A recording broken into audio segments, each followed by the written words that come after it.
नमस्कार अमितोष जी, बहुत बहुत स्वागत है आपका। बहुत बहुत धन्यवाद। अपने दर्शकों को बता दूं कि अमितोष जी विश्व हिंदू परिषद के राष्ट्रीय प्रवक्ता है और बहुत लंबे अरसे के बाद मेरे चैनल पर आए हैं। अमितोष जी, ये जो मथुरा की घटना हुई है जहां पर गौ रक्षक फरसा वाले बाबा जो बहुत मशहूर थे, उनकी निर्मम तरीके से हत्या कर दी गई है, तो इस पूरे घटनाक्रम को कैसे देखा जाए? क्योंकि इतने सख्त कानून होने के बावजूद गौ रक्षकों पर हमलों की घटनाएं भी नहीं रुकती हैं और गौ तस्करों पर लगाम भी नहीं लगती है। अंजू जी, देखिए क्या विषय है। विषय है कि एक साधु है, संत समाज से है, गाय की बात करता है। वो समाज जो सनातन को मानता है, जिसमें गाय को पूजा जाता है, जिसके पैरों को चार वेद की तरह देखा जाता है और अपनी माँ कहा जाता है। वो साधु संत एक सनातन समाज से आके गाय की रक्षा की बात करता है और गौ तस्करों के विरुद्ध बात करता है। मैं क्लियर करता हूं, निरंतर रूप से बड़े लंबे समय से फरसा बाबा को हम देखते आ रहे हैं, लगातार तरीके से, चाहे धरना प्रदर्शन हो, चाहे गौ के लिए आवाज उठानी हो, चाहे कानून कठोर करने की बात करनी हो, वो लगातार तरीके से गौ तस्करों के विरुद्ध खड़े हुए नजर आते हैं, जिससे समाज में एक संकेत भी पहुंचता है कि गाय हमारी माता है। लेकिन क्या हुआ, वो जब निकले कल, तो वहां पर एक एक्सीडेंट का उसको एंगल देके जो उनकी हत्या करते हैं निर्मम, उनको बचाने का प्रयास करा जाता है और गौ तस्करों को गौ रक्षक की कैटेगरी में डाल दिया जाता है। क्या ये पहली बार हुआ है क्या अंजू जी? और किस विषय में ये पहली बार हुआ है? लगातार तरीके से आप जितने भी विषय उठा के देखेंगे, जहां पर भी काउ स्मगलर्स या काउ ट्रैफिकर्स या गौ रक्षक आते हैं, वहां पर एक स्टोरी एंड होती है। स्टोरी कहाँ एंड होती है? एक आवाज उठती है, चाहे समाज की तरफ से उठती है, चाहे संत की तरफ से उठती है। वहां पे एक इकोसिस्टम काम करता है जो गौ तस्करों का है, वो उनको मारने का प्रयास करता है या मारता है। उसके बाद उस घटना को पूरा एक नैरेटिव दिया जाता है। उस नैरेटिव के अंदर में या तो एक्सीडेंट जैसे कल की घटना में, या फिर आपसी के संजिश, इसका एग्जाम्पल दे दिया जाता है, या आपसी तनाव का उदाहरण दे दिया जाता है। क्योंकि लॉ क्या है? लॉ कहता है कि मॉब हैज नो रिलीजन, और जब रिलीजन मॉब करनी है तो भीड़ में आते हैं और भीड़ में आके उसको घटना को अंजाम देते हैं। और फिर जब वो खत्म होता है तो फंडिंग की व्यवस्था, इकोसिस्टम कैसे करेगा? फंडिंग की व्यवस्था उनकी होगी, ऑर्गेनाइजेशंस उनके समर्थन में आएगी, पॉलिटिकल लोग उनके समर्थन में आने चालू होंगे, न्यायपालिका के अंदर में विधिक तरीके से उनकी सहायता करी जाएगी, और फिर उनको एक लीडर ऑफ कम्युनिटी बना दिया जाएगा। और जो कम्युनिटी के अगेंस्ट खड़ा था, गाय के समर्थन में खड़ा था, या तो उसको चोर बता दिया जाएगा। मैं चोर का उदाहरण क्यों दे रहा हूं? क्योंकि अखलाक वाले विषय के अंदर में क्या होता हम सबको समझ में आया। या फिर उसको एक कम्युनल एंगल देके, जिस तरह से जुनैद की हत्या का बता दिया नासिर की मोनू मानेसर का, उसकी आड़ में नू कर दिया। या फिर कल फरसा वाले बाबा के एक विषय को जिसमें लिंच करा गया, इंटेंशनल बाइस पे मर्डर जिसे करा गया, सोची समझी साजिश थी, उसको एक एक्सीडेंट का नाम दे दिया जाएगा। तो एक तरीके से घटना चलती आ रही है। गौ रक्षक जो है वो गौ की बात करता है, गौ भक्षक उसके लिए एक एंगल बनाते हैं, उसको मिलके कॉन्स्पायर्ड तरीके से मारते हैं, इकोसिस्टम सपोर्ट में खड़ा होता है और नैरेटिव आता है कि गौ रक्षक बने गौ भक्षक और गौ भक्षक बने गौ रक्षक। और अंत में एक और बात याद आती है मुझे, जब भी इस तरह की डिबेट होती है या इकोसिस्टम क्रिएट होता है या कोई भी ऐसा इंसिडेंट होता है जहां पे गौ रक्षक को मारा जाता है, तो एक प्रधानमंत्री जी की एक बात हमेशा कट एडिट करके बता दी जाती है। जब वो गौ रक्षा दल की बात करते हैं तो उन्होंने वो गौ रक्षा दल की बात नहीं करी थी, लेकिन वही कम्युनिस्ट मीडिया, वही लेफ्ट मीडिया, वही गौ रक्षक के अगेंस्ट खड़े होने वाले लोग और गौ भक्षक के साथ खड़े आने लोग पूरी तरह से सनातन को कटघरे में खड़ा करते हैं। चाहे वो गाय को काटना हो, चाहे बीफ एक्सपोर्ट करना हो, चाहे चमड़ी उतारनी हो, चाहे वो सहायता विधि की लेनी हो, और गौ रक्षक को खत्म करना है। जो फरसे वाले बाबा का केस हुआ है, ऐसे दो उदाहरण और पहले भी मेरे को याद आते हैं। 2018 के अंदर में भी एक साधु को इसीलिए मारा गया था, और 2020 में भी मारा गया पालगढ़ के अंदर में, और उसके बाद में एक लड़के को गुजरात के अंदर में मार दिया गया था। क्यों? क्योंकि उसने गौ रक्षक की बात करी थी। और आए दिन बजरंग दल के कार्यकर्ता मर रहे हैं। वो इसलिए मर रहे हैं क्योंकि वो मुठभेड़ नहीं है, एक समाज के साथ खड़ा है, एक गाय के विरुद्ध खड़ा है। ये मुठभेड़ है जिसको समाज समझने में मुझे लगता है कहीं ना कहीं असफल हो रहा है। लेकिन अमितोष जी, इस मामले में एक आरोपी को तो लोगों ने पकड़ लिया था, अभी उससे पूछताछ होगी, और योगी आदित्यनाथ ने भी इस मामले का संज्ञान लिया है और उन्होंने अपने अधिकारियों को सख्त कार्रवाई के आदेश दिए हैं। तो ये जो बाकी भागे हुए हैं, ये भी बहुत जल्दी पकड़ लिए जाएंगे या फिर इनके साथ कुछ भी हो सकता है? अब देखिए, मैं बात समझता हूँ कि प्रशासन की अपनी जिम्मेदारी है। जिस तरीके का राज्य और जिस तरीके के राज्य के मुख्यमंत्री है, आपको याद होगा कि ये वही उत्तर प्रदेश था जिसमें अतीक अहमद जी कहा जाता था, ये वही उत्तर प्रदेश था जिसमें मुख्तार अब्बास अंसारी कहा जाता था, ये वही उत्तर प्रदेश था जिसमें मुजफ्फरनगर के दंगे सुअर की रूमर पे हो गए थे, ये वही उत्तर प्रदेश था जिसमें मुर्शिदाबाद के दंगे हुए, तो इसके अंदर में संभल के दंगे हुए या मुरादाबाद के दंगे हुए। तो मुझे लगता है ये धीरे धीरे जिस तरह से राज्य की प्रतिक्रिया हो चुकी थी, जो बकरी चोरी को बचाने के लिए एक तरह से समाज को बांट रहे थे और दंगे कराते थे, आज उनकी स्थिति है कि जिस प्रशासन के अंदर में उत्तर प्रदेश है, उसके वेस्टेड दिन यूपी को मिनी पाकिस्तान कहा जाता था, लेकिन आज वहां पे पथराव कम हुआ है, गौ रक्षा की हत्या कम होने लगी है, लिंचिंग कम होने लगी है, और जो भी कानून व्यवस्था को अपने हाथ में लेके कम्युनल तरीके से इंसिडेंट को अंजाम देता है, उसके साथ प्रशासन को जिस तरीके की बात करनी होती है वह करता है। मुझे एक उदाहरण याद आता है, एक जगह पूछा गया था कि ऐसा कौन सा व्यक्ति जिसको 64 भाषा आ सकती है, तो एक व्यक्ति ने जवाब दिया योगी आदित्यनाथ। उन्होंने पूछा क्यों, तो उन्होंने कहा योगी जी ने कहा है कि जो जिस भाषा में समझता है हम उसी भाषा में उसको समझाते हैं। तो मुझे लगता है एनकाउंटर को जिस तरह से कैलकुलेट करा जाता है, दैट इज एनकाउंटर। अगर आप पुलिस के पैर पे गोली मारोगे तो पुलिस एनकाउंटर नहीं करेगी आपका, क्या आप एक्यूज है, लेकिन हाथ में पत्थर उठाने वालों को 5 लाख रुपए दे दिए जाते हैं। तो मैं उसी इकोसिस्टम पे आता हूँ अंजू जी। संभल के अंदर में एक पानी को खोलने से धार्मिक आस्था हाथ हो गई, तो छोटे बच्चों ने और महिलाओं ने और बुजुर्गों ने हाथ में पत्थर उठा लिए और प्रशासन पे पथराव कर दिया, तो वो लोग 5 लाख रुपए दे देती समाजवादी पार्टी। यही वही बहराइच था जिसमें एक हिंदू को मार दिया था नाखून निकाल के और उसकी छाती पे गोली मारी थी, उसको सपोर्ट करने ये आ गए। ये वही वाराणसी था जिसमें 14 जने इकट्ठे होते हैं और गंगा तट पे मांस खाते हैं और मीट फेंक देते हैं, तो वही लोग खड़े हो जाते हैं और बोलते हैं कि क्या हो गया गाय अगर फेंक दी तो मीट। मुझे लगता है जो प्रशासन है वो अपनी बहुत सतर्कता से जिम्मेदारी समझता है। अभी एक व्यक्ति पकड़ में आया है, जो भी इसके अंदर में अंजाम दिया है वो सब पकड़ में आएंगे, और अगर एनकाउंटर भी इसका लास्ट कॉज होगा, तो एनकाउंटर मुझे लगता है वो तभी होगा जब या तो प्रशासन के ऊपर हमें बचने का प्रयास करेंगे या कानून अपने हाथ में लेने का प्रयास करेंगे। बिल्कुल, एनकाउंटर भी तभी होते हैं जब ये आरोपी भागने की कोशिश करते हैं। अगर ये पुलिस पर गोलियां चलाएंगे, निहत्थे तो ये होंगे भी नहीं जो गौ तस्करी कर रहे थे। ये भी तमाम तरह के हथियारों से लैस ही होते हैं अमितोष जी, तो जब ये ऊटपटांग हरकतें करेंगे तो पुलिस छोड़ेगी नहीं। कम से कम ये तो इनको अब तक समझ में आ गया होगा। और आप बिल्कुल सही कह रहे हैं, इनके इकोसिस्टम ने थ्योरी घड़नी शुरू कर दी है कि ये तो एक्सीडेंट था, ये तो जा रहे थे बाइक पर, अचानक गाड़ी की टक्कर लगने से इनकी मौत हो गई वगैरह वगैरह। ये सब कुछ सोशल मीडिया पर चलना शुरू हो गया है। लेकिन जैसे अभी आप ये देखो कि रमजान का महीना चल रहा था, अभी एक दिन पहले ही इनकी विदाई की नमाज अदा की गई है। आप देखिए उसमें काले पट्टे बांध कर आए थे, किसके लिए रो रहे थे? वो खमेनी के लिए, जो ईरान में रहता है। अपने देश के साथ कोई हमदर्दी नहीं है, उस देश के साथ हमदर्दी जो जिसने कि कितने लोगों का कत्ल किया खमेनी ने। नहीं, मैं आपको बताता हूं ये क्या है, एक पूरा सिस्टम और आइडियोलॉजी की बात है। राजस्थान का मैं आपको उदाहरण देता हूँ। कुछ कल राजस्थान के अंदर में एक नोटिफिकेशन आया और सबकी अपनी आवाज आई मुसलमानों की कि हम ईद नहीं बनाएंगे, हम नए कपड़े नहीं पहनेंगे, हम नहीं जाएंगे। और क्यों नहीं बनाएंगे? क्योंकि खामनेई की हत्या हो गई। अब वो खामनेई का भारत से कोई रिलेशन नहीं है, ये हम सब ने अभी पूरे दौरान देख लिया है।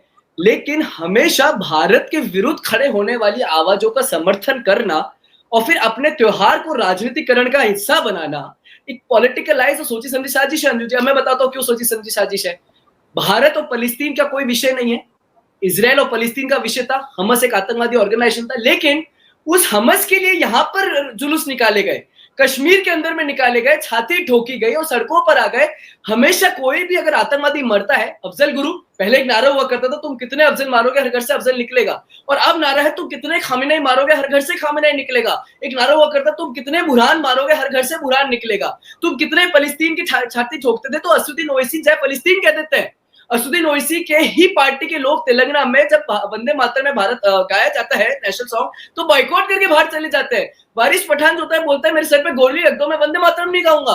फतवा जारी कर दिया जाता है दारुल उलूम देवबंद के बाद। लेकिन खामिनेई के लिए, अब खामिनेई क्या है, कुछ खातूनों को मैंने सुना, वो खातूनें कह रही है कि मेरा शेर मार दिया गया धोखे से, वो मेरा बाप है, हमारे पेट में पल रहा बच्चा जो है कोख में जन्मा, वो बाहर आके यूएस और इजराइल के विरुद्ध जिहाद करेगा। ये इनकी आइडियोलॉजी है। आप लद्दाख ले लीजिए, आप कश्मीर ले लीजिए, आप जयपुर ले लीजिए, राजस्थान ले लीजिए, आप लखनऊ ले लीजिए, महाराष्ट्र ले लीजिए, दक्षिण ले लीजिए, भारत के विभिन्न कोनों में सड़कों पे उतर के आते हैं और उसके लिए छाती ठोकते हैं। जिसका भारत से क्या संबंध है? संबंध एक है, वो है देश विरोधी, राष्ट्र विरोधी। एनटीसीए के अंदर में, कश्मीर के अंदर में लगातार तरीके से खामनेई ने बात करी है, उमा की बात करी है, ब्रदरहुड की बात करी है। अब वो बोलते हैं हमारा धर्म गुरु है। भाई ऐसा कैसा धर्म गुरु है जो एक लड़की को सजा दिलवाता है और क्रेन से सजा फांसी दिलवा देता है चौराहे पे? क्यों? क्योंकि उसके साथ बलात्कार होता है और जज के सामने बोलती कि मुझे नहीं बल्कि जिसने बलात्कार किया है इसको सजा दीजिए, तो जज उसको क्रेन से लटका देते हैं और खुले चौराहे पे लटकाते। तो ये धर्म गुरु है? ऐसा कौन सा धर्म गुरु है जो 1988 के अंदर में मैसेकर ऑफ पॉलिटिकल प्रिजन्स की बात करता है, 30,000 जनों को फतवा जारी करके मरवा देता है? ये इनका धर्म गुरु है? ऐसा कौन सा धर्म गुरु है जो हिजाब के ऊपर में पूरा प्रोटेस्ट करवा देता है? वहां की खातूनें खुश है, लेकिन यहाँ पे इनकी खातूनों को दिक्कत हो रही है। और ईद क्यों नहीं बनाई जा रही भैया? ईद इसलिए नहीं बनाई जा रही, खामिनेई का मार दिया गया है। तो आपने ईद तब क्यों नहीं बनाई जबकि तरुण को मारा गया था? बोलते हैं कि हमारी कम्युनिटी के लोग हैं गलत मार्ग पे चल रहे हैं। इस्लाम तो शांति सिखाता है ना, तब ईद प्रोटेस्ट करते कि हम ईद नहीं बनाएंगे इसके अंदर में। क्यों ईद नहीं बनाई जब गाजियाबाद के अंदर में सूरज को मार दिया गया? क्यों ईद नहीं बनाई जब इफ्तार के नाम पर गाय का उसका मीट फेंक दिया गया गंगा के अंदर में? क्यों ईद नहीं बनाते जब तरीके से हरीश जाटव, राहुल राजपूत, नागा अर्जुन, तरुण खटेक इनको मार दिया जाता है? तब ईद नहीं बनाएंगे। ये ईद तब नहीं बनाएंगे जब भारत की विरोधी शक्तियां एक होकर उनका समर्थन करने के लिए खड़ी होगी, हाथ में पत्थर लेंगे और पत्थर फेंकेंगे, तब इनके लिए ठीक है। लेकिन हिंदू लिंच होता है तब ये ईद नहीं प्रोटेस्ट करेंगे। ये अपने आप में इन्हीं की आइडेंटिटी पे, मैं आपके माध्यम से बोलता हूं, प्रश्न चिन्ह खड़ा करता है। कौन देश के साथ और कौन देश के विरुद्ध? लेकिन हमारे एक बहुत बड़ी दिक्कत है भारत में। दिक्कत क्या है अंजू जी? भारत में भाईचारे की बहुत बड़ी बात है। आज ये ईद सड़कों पे पढ़ेंगे, नमाज पढ़ेंगे। उत्तर प्रदेश में तो नहीं पढ़ सकते। आप चले जाइए उत्तर प्रदेश में, किसी को भी नमाज पढ़ते हुए दिखा दीजिए सड़कों पे हो, क्योंकि सऊदी अरेबिया में भी नहीं पढ़ सकते आप, वहां पर भी फाइन है। लेकिन यहाँ पर जो नमाज सड़कों पे पढ़ेंगे वो अपना शक्ति प्रदर्शन करेंगे, और हमारे ही कुछ लोग जो है एक ऑर्गेनाइजेशन बना के उनपे फूल के पग करेंगे। तो आपके हनुमान जयंती पे कितने फूल फेंक दिए उन्होंने? आपकी रामनवमी पे कितने फूल फेंक दिए उन्होंने? आपके चोमू में कितने फूल फेंक दिए थे उन्होंने? देश के विभिन्न जगहों पे मैं आपको उदाहरण दे दूंगा, कहां फूल फेंक दिए? पत्थर फेंकते हैं, लेकिन हम फूल बिखराते हैं। ये सेक्युलरिज्म बहुत खतरा है, हानिकारक है, और इसीलिए ईद ना बनाना और खामिनाई की छाती ठोकना, अपने आप में एनएसए की कार्रवाई करनी चाहिए और इनको उसी कटघरे में खड़ा करना चाहिए। बिल्कुल, क्योंकि आप सोचो ना कि उस देश की, ईरान की जो महिलाएं भुक्त भोगी हैं वो खुश हो रही हैं कि खमेनी निबट गया, लेकिन हमारे देश की महिलाएं कह रही हैं कि उनका शेर चला गया। इन सबको तो मेरे ख्याल से जहाज में सवार करके ईरान भेज देना चाहिए। असली लड़ाई तो उनको वहां लड़नी चाहिए। खमेनी वहां मारा जाता है, यहाँ पर घर घर से खमेनी निकलेगा। भाई हो क्या रहा है? और दूसरी तरफ ये देखिए कि जो ओवैसी है उनकी भाषा, वो धुरंधर 2 फिल्म देखकर क्या हो गया भाई उन सबको। उन्हीं की पार्टी के नेता कह रहे हैं कि फंडिंग की जांच होनी चाहिए कि इस फिल्म को फंडिंग किसने की। उनको लग रहा है धुरंधर 2 जो आदित्य धर ने बनाई उसमें आरएसएस का पैसा है, बीजेपी ने पैसा लगाया। ये जा किस तरफ रहे? एक फिल्म है जिसमें पाकिस्तान किस तरह से भारत के अंदर अपने लोगों को बैठाकर भारत के खिलाफ काम करता है, वो नेटवर्क जो है उसके बारे में दिखाया गया है। उससे परेशानी इस जमात को क्यों हो रही है? ये तो देश प्रेमी है, तो भारत के लोग हैं, ये तो राष्ट्रवादी है, इनको दर्द क्यों हो पाकिस्तान के दर्द से? अंजू जी, आपने एक शब्द प्रयोग किया, जमात। जब हम जमात बोलते हैं तो वो जमात सिर्फ अपनी ही आइडियोलॉजी पे काम करती है। बाबा भीमराव अंबेडकर ने एक स्टेटमेंट दिया था कि ये किसी के सगे नहीं है, ये अपने ही ब्रदरहुड में काम करते हैं। They are not brothers of other religion, they are brothers among themselves, जिसको उमा कहा जाता है। और देश भर में, पूरे विश्व में उमा की बात करी जाती है। चाहे शिया सुन्नी लड़ ले, चाहे उसी रमजान और रोजे के दिन पर पाकिस्तान के अफगानिस्तान में मार दिया जाता है, चाहे उसी रोजे के दिन शिया सुन्नी के अंदर में लड़ाई हो जाती है, लेकिन फिर भी भारत के अंदर में जिस मूवी का, चलिए आप मूवी है ना, मूवी तो freedom of speech and expression की बात करती है, लेकिन आपकी freedom of speech and expression तब तो बहुत सही थी जब देश भर में एक ही कम्युनिटी को कटघरे में, समाज को कटघरे में खड़ा किया जाता था। पीके को जब चैलेंज किया था कोर्ट में, तो कोर्ट ने कहा था कि if you don't want to watch it, don't watch it. लेकिन आज क्या हो गया इन लोगों को? और पाकिस्तान से इनका क्या रिलेशन है? पाकिस्तान से इनका रिलेशन मैं बताता हूँ क्या है। पाकिस्तान से जिस तरह से पवन खेड़ा ने अभी स्टेटमेंट दिए थे, या फिर आपको याद होगा पवन खेड़ा ने अभी तरुण खटीक की मौत के ऊपर में कह दिया कि Hindu are more responsible for this death. 7 साल की बच्ची के गुब्बारा पड़ता है तो वही रिस्पॉन्सिबल है। हनुमान जयंती और रामनवमी पे जो वायलेंस हो रहे हैं वो यही कर रहे हैं। यही कांग्रेस पार्टी की सुप्रीसिनेट ने भी कहा, यही इन्हीं के पार्टी के अभी कुछ दिनों पहले जयपुर के अंदर में है, उन्होंने कह दिया कि बाबर से सीख लेनी चाहिए भारत को। तो प्रधानमंत्री को, भारत एक सोने की चिड़िया थी मुगल काल के अंदर में, और भारत के अंदर में ऑपरेशन सिंदूर जब हुआ था तब ये लोग कह रहे थे Pakistan has no role in Pahalgam, और किसी ने पैंट खोल के देख के, धर्म देख के मारा गया। तो ये वो लोग थे जो दीपक मोहम्मद, जब मोहम्मद लगाता है तो स्वीकार कर लेते हैं, लेकिन दीपक शर्मा जब होता है, अंकित शर्मा, उसकी मौत के ऊपर में नैरेटिव चेंज कर देते हैं। तो मुझे लगता है देश भर के अंदर में, अब मैं आता हूं फेस्टिवल्स के ऊपर में, ये तो मूवी हो गई, मूवी के तो प्रोपोगेंडा से आपको पता है कि किस तरह से कबीर खान को लॉन्च किया गया था इस्लामोफोबिया के लिए, जिसके नाम रंजन नेगी था, चक दे इंडिया के अंदर में। किस तरह से पीके आई थी, किस तरह से मदर इंडिया आई थी, किस तरह से अमिताभ बच्चन के वो 786 का बैलेट पहन के रखता है, किस तरह से वो अपनी चोटी काट, शिखा को काट लेता है। तो एक पूरा नैरेटिव था। तब इनका freedom of speech and expression सही था जब आदि पुरुष में भगवान राम का मजाक बनाया जा रहा था, लेकिन धुरंधर में, जिसमें भारत के मुसलमानों का कोई रिलेशन नहीं है भाई, उसके अंदर में बताया कि how Pakistan is working, how the agencies and social media is working, तब भी इनको दिक्कत हो रही है। ठीक उस तरह से जैसे सीए में शाहीन बाग बना दिया था, जिसमें पाकिस्तान हिंदू मुसलमानों की कोई नागरिकता नहीं छीनी गई थी। जिस तरह से वक्फ में मुसलमान खुद पीड़ित थे तो मुर्शिदाबाद में दंगे कर दिए, जिस तरह से मालदा में दंगे हो गए। तो मुझे लगता है ये पूरा नैरेटिव है। अगर आप हिंदू के विरुद्ध है तो ये आप सेक्युलर है, और अगर आप जिहादी, आक्रमणकारी और मुसलमानों और इन कम्युनिटी के साथ खड़े हैं, चाहे वो हिंदू के विरुद्ध हो, तो आपका सेक्युलरिज्म सही है। तो इस सेक्युलरिज्म के खतरे से बचना चाहिए। मैं हमेशा कहता हूँ एक जगह कि जो लोग हैं हिंदू के, आपके माध्यम से मुझे लगता है समझेंगे, हम एक कुंडी लगा के बैठे हैं अंजू जी, और हमें लग रहा है वो भीड़ हमारे घर के अंदर नहीं आएगी। मैं उन्माद भीड़ की बात कर रहा हूँ।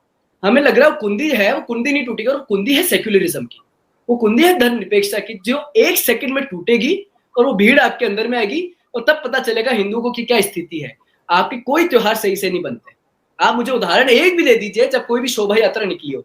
नूह के अंदर दंगे हुए थे, पथराव करा था, लड़कियों को मार दिया गया था, बलात्कार करे गए थे, बजरंग दल के कार्यकर्ताओं को 16 टुकड़े करके मार दिया गया था। क्यों मारा था? कि मोनू मानेसर आ रहा है, कह दिया गया, मिल गया था उन्हें मोनू मानेसर। तब एक बहाना बनाया जाता है हमेशा, चाहे रूट प्रोवाइड होता है तो रूट चेंज करने का भीलवाड़ा में बहाना बना दिया जाता है। ईद आती है तो आप लोग अशांति में रहते हैं, मुहर्रम आता है तो आप अशांति में रहते हैं, रमजान आते तो अशांति में रहते हैं, आपकी खुद की जयंती आती तो अशांति में रहते हैं, आपके मंदिर आपके सेफ नहीं है। मैं कुछ उदाहरण आपको देता हूँ, ईद के 18 उदाहरण मैं आपको देता हूँ। अभी ईद है ना आज, तो इसी उपलक्ष्य में बात कर लेते हैं। ईद के उदाहरण देता हूँ। 18 इंसिडेंट हुए थे 2024 में जो ईद के ऊपर में, और कहां हुए? हिंदू के विरुद्ध हुए। महाराष्ट्र के अंदर, झारखंड के अंदर, और आपके मीरा के अंदर में हिंदू फैमिली असॉल्टेड इन पुणे ईद के दिन। उड़ीसा के अंदर स्टोन पेल्टिंग हो जाती है, नवी मुंबई में भी मार दिया जाता है, जयपुर में टेंशन होती है, पैम्पलेट लगा दिए जाते हैं गाय को काटने के। कहां कहां नहीं हो रहा है? ईद है ना। तो मुझे लगता है इस देश को समझना चाहिए, हिंदू को समझना चाहिए। पिक्चर एक माध्यम है, माध्यम को देखना है तो देखो, मत देखना मत देखो, पर पाकिस्तान के साथ खड़े होना बताता है आप कितने देश के साथ और कितने देश के। अरे उस फिल्म पर तो बैन लगाने की बात कर रहे हैं, राष्ट्रीय दल भी इतने आहत हो गए हैं, और ऊपर से फिर आप ये इकोसिस्टम में देखें ना, अभिसार शर्मा से लेकर अरफा खानम तक फिल्में देखने भी जा रहे हैं, फिल्म देख के भी आ रहे हैं, उसके बाद भड़ास निकाल रहे हैं क्योंकि व्यूज भी चाहिए अपने सोशल मीडिया पर, यूट्यूब पर। तो आप सोचिए कि फिल्म देखने के बाद वो किस तरह से भड़के हुए हैं, क्योंकि वो खुद उस इकोसिस्टम का हिस्सा है। अरफा खानून शेरवानी की तो मैं आपको हकीकत बताता हूँ। जो हिजाब को एक मैटर ऑफ चॉइस कहती है, उस मैटर ऑफ चॉइस पे जब ईरान के अंदर में प्रोटेस्ट होता है, जब कितनी लड़कियां मार दी जाती है या रेप कर दी जाती है, तो वही अरफा खानून शेरवानी जो है वो उसको एक बहुत बड़ा फिलैंथ्रोपिस्ट बता देती है खामिनेई को। उन्होंने कहा था हिजाब is a matter of choice. ये अरफा खानून शेरवानी है जो लगातार तरीके से एक नैरेटिव क्रिएट करती है। मैं आपको द वायर और द हिंदू के स्पेसिफिक उदाहरण देता हूँ, how narrative works. Amit Sharma को, जब अंकित शर्मा को मारा गया था, तो अब मुस्लिम कम्युनिटी के द्वारा मारा गया था, और उनकी जो गर्लफ्रेंड थी वो भी उस विशेष समुदाय से आती थी। वायर द इंडिया टुडे ने एक रिपोर्ट निकाली और कह दिया क्या, because of friend a Hindu boy has been beaten. 18 साल का था, कहीं पे भी उस एंगल को नहीं दिया जो एंगल दिया गया था। ऐसे ही नागार्जुन को जब लिंच करा गया था, तब द हिंदू में भी एक रिपोर्ट छपी थी और वो भी एक नैरेटिव क्रिएट करती आई थी। और अभी तरुण वाले विषय पे भी इतने लोग उतर के आ गए जहां पे उन्होंने कह दिया आपसी रंजिश थी, इस वजह से मर गया तो मर गया, क्या दिक्कत हो गई। तो एक पूरा नैरेटिव क्रिएट होता है। नैरेटिव के अंदर में आपको स्टार्टिंग से लेकर एंड तक, अभी मैं आपको जिन जिहाद बताता हूँ, सबके सामने एक पूरा रैकेट आया था, पूरा एक नैरेटिव क्रिएट हुआ, उन्होंने जिन को किया, उसमें जो लोग इन्वॉल्व हुए थे वो कई प्रशासन में भी थे, उसके बाद उनको फंडिंग भी हुई, उनकी लीगल हेल्प भी हो रही है। लेकिन हम क्या है हंजू जी, हम समझ गए हैं कि हमारे साथ अगर कुछ भी अपराध होता है तो उसका घर तोड़वा दो, बुलडोजर चलवा दो। तो बुलडोजर तभी क्यों चलता है जब कोई तरुण खट्टिक लिंच हो जाता है? बुलडोजर तभी क्यों चलता है जब कोई हिंदू की हत्या हो जाती है? तभी क्यों पता चलता है वो गवर्नमेंट लैंड पे घर बना हुआ था? उससे पहले क्यों नहीं पता चलता? और आप देखेंगे तरुण की हत्या के अंदर में जब बुलडोजर चल गया, उसके बाद उसी अक्यूज के पास कितना फंड आ गया, जिस तरह से हुमायूं कबीर का बाबरी में बनाने के लिए फंड चंदा इकट्ठा हो गया। तो एक समाज समझने की बात है कि हम पॉपुलेशन ग्रोथ की बात करते हैं, हिंदू ज्यादा घटता जा रहा है, बढ़ते जा रहे हैं। मालदा का मैं आपको उदाहरण देता हूँ, असम का मैं आपको उदाहरण देता हूँ। धुबरी के अंदर में गाय का सर काट के मंदिर में फेंक दिया गया था, हनुमान मंदिर के अंदर में। जब शूट इन साइड के ऑर्डर दिए तो उसी को चैलेंज करने लोग आ गए कि कैसे शूट इन साइड के ऑर्डर दे दिए। लखनऊ के अंदर में हनुमान मंदिर में फेंक दिया जाता है। कितने उदाहरण है, गाय का सर काट काट के फेंक दिया जाता है मंदिरों में, तब कोई नैरेटिव क्रिएट नहीं होता, तब इनको कह दिया जाता है माइंड से इंसॉल्वेंट है, ये पागल है, इनको समझ नहीं आ रहा, तब इनका साइकोलॉजिकल उदाहरण। लेकिन कोई पागल नहीं है, सब समझ रहे हैं कि उनकी सहायता करने वाले लोग खड़े हैं, उनको सही करने वाले लोग खड़े हैं, नैरेटिव बनाने वाले लोग खड़े हैं। क्योंकि हिंदू क्या है, भूल जाएगा ना, हिंदू तो क्या है, अपनी आवाज उठाएगा भूल जाएगा, बुलडोजर चल जाएगा भूल जाएगा। लेकिन बुलडोजर चलना अपनी जगह सही है, लेकिन बुलडोजर तब तक चलता है जब तक इस तरह के इंक्रोचमेंट नहीं खत्म होते, तब तरह के लोग कानून हाथ में लेना पाते।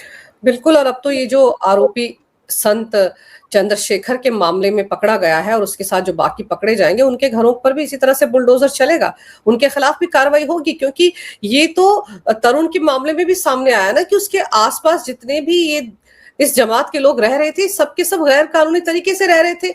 डेमोग्राफी तो ऐसे ही बदल रही है ना, केजरीवाल के जमाने में दिल्ली की डेमोग्राफी किस रफ्तार से बदली रियलाइज हो गया था जब चुनाव हुए, जब इनके वोट कटे तो कितनी हाय तौबा मची थी एसआईआर को लेकर। तो बिल्कुल वैसा ही डेमोग्राफिक बदलाव आपका बंगाल में हो चुका है। ममता भी इसीलिए रो पीट रही हैं। और जैसे आपने बताया कि राजस्थान में जयपुर में सड़कों पर नमाज पढ़ी गई, तो पता चला होगा वहां के लोगों को भी कि कैसे डेमोग्राफी बदल गई है, जबकि वहां तो बीजेपी की सरकार है। देखिए, डेमोग्राफी निरंतर बदल रही है, डे बाय डे बदल रही है और लगातार बदलती आ रही है। और अभी हमने रिपोर्ट देखी थी कि किस तरह से हिंदू घटते जा रहे हैं। अब मैं आपको उदाहरण देता हूं अंजू जी, लगातार तरीके से डेमोग्राफी शिफ्ट भारत में हर कोने में हो रहा है। बंगाल देख लीजिए, झारखंड देख लीजिए, छत्तीसगढ़ देख लीजिए, बिहार देख लीजिए, असम देख लीजिए। असम में तो 11 जिलों में डेमोग्राफी शिफ्ट हो चुका है, लोअर असम से अपर असम के अंदर में। और राजस्थान भी देख लीजिए, डेमोग्राफी शिफ्ट के बॉर्डर एरिया पे देख लीजिए। उत्तर प्रदेश में नेपाल बॉर्डर पे डेमोग्राफी शिफ्ट देख लीजिए। आप जैसलमेर के अंदर में बॉर्डर एरिया पे डेमोग्राफी शिफ्ट देख लीजिए। इस डेमोग्राफी शिफ्ट को बदलने के लिए और हिंदू को रोकने के लिए जब सरकार कानून लेके आती है, जिसको हम माइग्रेशन की रोकने की बात करते हैं, डिस्टर्ब एरिया एक्ट कहते हैं, गुजरात के अंदर में आ चुका है। अब राजस्थान दूसरा राज्य बन चुका है, तो उसको कम्युनल एंगल दे दिया जाता है कि भारत के अंदर में हिंदू मुसलमान में संप्रदाय को कानून पर खतरा पहुंचा रहा है, कम्युनल डिसहार्मनी हो, इसलिए सरकार ऐसे कानून ला रही है। तो ये तो इतने ज्यादा इलिटरेट हरकत है कि गुजरात के अंदर में जब पहला डिस्टर्ब एरिया एक्ट आया था, कांग्रेस सरकार लाई थी, और राजस्थान में अब लेके आए तो वही कांग्रेस सरकार कह रही है कि तो कम्युनल डिसहार्मनी के लिए ला रहे हैं। एंटी कन्वर्जन लॉ जिस तरह से राज्यों के अंदर में आ रहा है, उसको स्पीडी करना चाहिए। जिस तरह से माइग्रेशन के इशू आ रहे हैं, एक्सोडस के इशू आ रहे हैं, 1990 के अंदर में जब कश्मीर में एक्सोडस हुआ था, तो उमर अब्दुल्ला भी एक इंटरव्यू में कह रहा है कि मुसलमान भी कश्मीर छोड़ के गए। कौन से मुसलमान कश्मीर छोड़ के गए भाई? रालिब गालिब चालिब की तो बात हिंदू के लिए करी गई थी। मस्जिदों से ऐलान तो हिंदू की आदमियों के बगैर और महिलाओं के संग कश्मीर चाहिए था, बोरी में देख के मारा गया था। और जब पिक्चरें आती है, जब इनकी फाइल्स खुलती, चाहे कश्मीर फाइल्स हो, चाहे केरला फाइल्स हो, चाहे अभी की धुरंधर हो, चाहे बंगाल फाइल्स हो, इन फाइल्स को प्रोपोगेंडा और नैरेटिव कह दिया जाता है। कौन सा विषय है? तो मुझे लगता है हम हैं जो कानून से चल रहे हैं। इनको कानून का डर क्या है? असुद्दीन ओवैसी की बात करी, उन्होंने तो कहा हमें अल्लाह से डरना है भाई, हमें कानून से तो डरना ही नहीं है। कानून तो अपने हाथ में लेके चलते हैं। वो महाराष्ट्र के अंदर में पार्टी के अंदर में जैसे चुनाव जीतते हैं म्युनिसिपैलिटी का, तो वो तो पूरा हरा पोतने की बात कर देते हैं। 15 मिनट की बात कर देती है उन्हीं की पार्षद जो अभी नई नई चुनाव जीती है, और उसी के फेवर में लोग खड़े हो जाते हैं। वो कहते हैं इन्हीं के लोग की जगह नहीं छोड़ेंगे आपको भागने के लिए। इन्हीं की पार्टी के लोग कहते हैं कि आप चारों तरफ से बांग्लादेश और अफगानिस्तान जो पाकिस्तान से अगर मुसलमान यहाँ आ जाएंगे तो हम आपको बनने नहीं देंगे। बिहार के अंदर में बात करते हैं तो ये हिजाब पहनाने वाली महिला की बात करने लग जाते हैं। मुझे लगता है ये बहुत फिट आइडियोलॉजी पे चल रहे हैं। आइडियोलॉजी है रेडिकलाइजेशन की। एक बार सोचिए, एमआईएम का एक भी आप मुझे मैनिफेस्टो बता दीजिए। पार्टी है ना, चुनाव लड़ती है, मैनिफेस्टो भी होगा, विकास का मैनिफेस्टो होगा। कोई भी मैनिफेस्टो, एकमात्र एमआईएम है जो बिना मैनिफेस्टो के चुनाव जीतती है। एकमात्र एमआईएम है जो बिना मैनिफेस्टो के चुनाव लड़ती है। क्यों? मैनिफेस्टो चाहिए नहीं। अभी दारुल उलूम देवबंद के कुछ समय पहले मदीनी का स्टेटमेंट हम सबके समक्ष आ रहा है। एक व्यक्ति उनसे पूछता है टू सेपरेट नेशन थ्योरी पे आपने अपोज क्यों करा? वो बोलते हैं क्योंकि हमें पूरा हिंदुस्तान चाहिए। गजवा हिंद की बात करते हैं, 2047 की तो बात कर रहे हैं, आप 2027 देख लीजिए क्या हाल है। Demographic shift, population growth, radicalisation under the garb of secularism, और जिस तरह से हिंदुओं को एक्सोडस करा जा रहा है, माइग्रेशन पे मजबूर करा जा रहा है। पूरे देश में सरकारों को, प्रशासन को और हिंदू समाज को एक होना पड़ेगा, तभी इस तरह की हत्या रुक पाएगी। बिल्कुल, बहुत ज्यादा सावधानी बरतने की जरूरत है। लेकिन फिलहाल देखते हैं कि ये जो मथुरा में जिस तरह का कांड हुआ है, इस पर किस तरह की कार्रवाई होती है। वो जो अविमुक्तेश्वरानंद है तथा कथित शंकराचार्य, मुझे तो लगता है उनको अपना बोरिया बिस्तर समेट कर मथुरा आ जाना चाहिए, क्योंकि वो भी तो गौ माता की बात करते हैं ना, गौ रक्षक होने की बात करते हैं, तो उनको भी वहां जाना चाहिए। उन्हें तो कहा ही है, और हम तो सब उनका इसीलिए सम्मान करते हैं। तो शंकराचार्य हैं, शंकराचार्य को तो काम सनातन को बचाने का और विस्तार और विचार करने का है। और शंकराचार्य ने तो कहा है अविमुक्तेश्वरानंद जी ने कि मैं तो गौ रक्षक की बात करता हूँ, गौ रक्षा की बात करता हूँ, इसलिए मेरे विरुद्ध ही सारी बातें हो रही हैं। तो भाई आप गौ रक्षक मर गए, तुम गौ रक्षक के लिए आइए, खड़े हुई है। समाज आपको उसी निगाहों से देखता है, समाज आपसे वही अपेक्षा भी करता है। और सनातन के आप पहरेदार है, सनातन के आप रक्षक है, तो आपका ये सबसे बड़ा जिम्मेदारी बनता है कि फरसा बाबा की जिस तरह से निर्मम हत्या करके एक्सीडेंट का रूप दे दिया गया है, उस एक्सीडेंट के रूप को सही से समझाएं, सरकार से बात करें, गौ रक्षक को न्याय दिलाएं, क्योंकि यही सनातन की आत्मा को शांति पहुंचाएगा, न कि सिर्फ धरना प्रदर्शन।